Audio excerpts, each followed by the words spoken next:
Welcome back. In this video, I just want to cover a little bit about the wish list feature. So you saw that we had created a banner for the wish list, and so I just want to talk about that a little bit. So the wish list is generally a plugin that comes in from either your theme or you can download it as a plugin.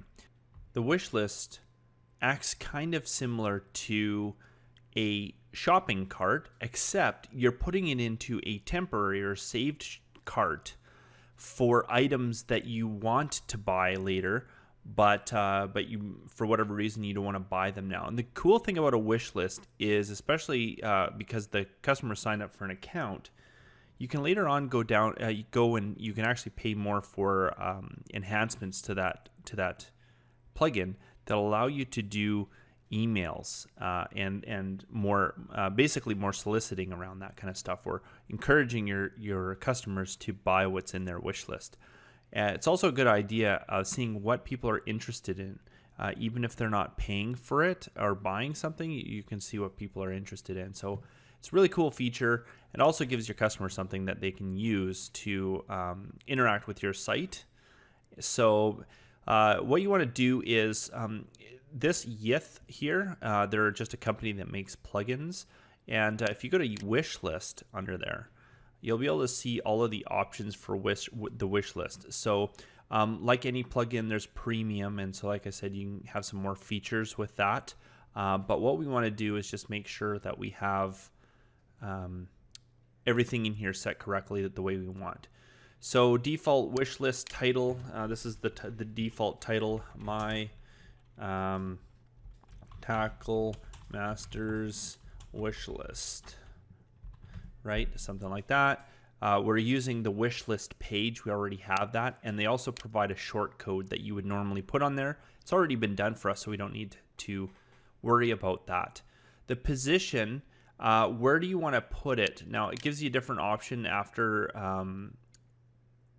of where that wish list would go.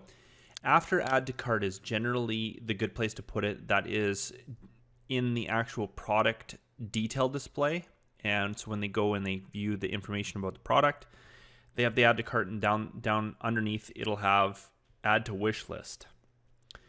Okay, and so so that's what we want to do. Remove if added to the cart. Well, that makes sense. So somebody has it in their wish list, they've added it to the cart, we'll take it off of their wish list. And so we have add to wish list text there. That sounds pretty normal. Browse wish list, and product already so if they try to add a product again to the wish list, they already have it in there, and that's what it is. So now this is all information you can just however you prefer it on your website. That's how it is, and so it's a great feature there. Social share. So this is great if you want to share the wish list, and so make sure you have it on here. Check out my Tackle Masters wish list, right? And so they can share it. They can share their wish list on social networking, which is great. So if there's whichever one you wanted to uncheck, and what's the point of unchecking any of them? Might as well have it on all networks. Okay, and if you have a social image URL, now this will be used by Pinterest. Now it's basically a image. So that would be maybe an image of a wish list or something. You can put that in there, and you need to use the fully qualified domain. So the whole https:// you'd go find that in your media folder, the link in your media folder. You've seen we've done that in the past. I'm confident you guys know what to do that. If you want to add some social text default here, I would just leave it up to them to put in there, or you can do it yourself. So they say use a wish list URL where you want to show your wish list. So you could type something in here like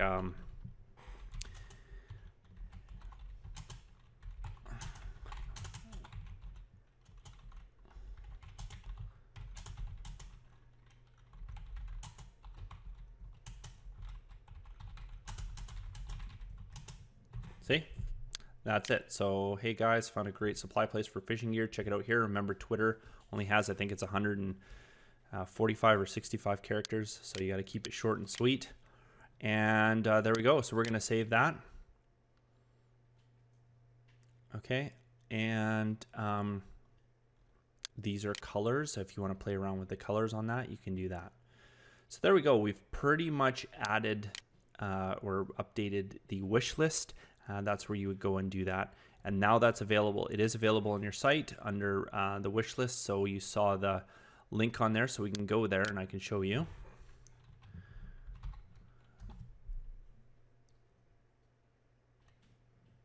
And it's this little heart here. So we have no products in the wish list right now, but if we did, they would show up here. Okay. And so it would show up in this list here.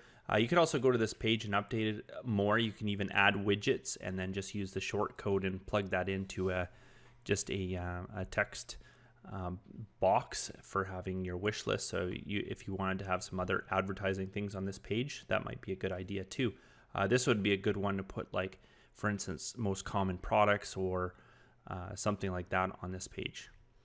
So that's it for the wish lists. If you have any questions, just click on the Facebook group link and ask away. But like I said, this is pretty easy. This is a pretty easy thing to work with, and it adds so much more value to your website.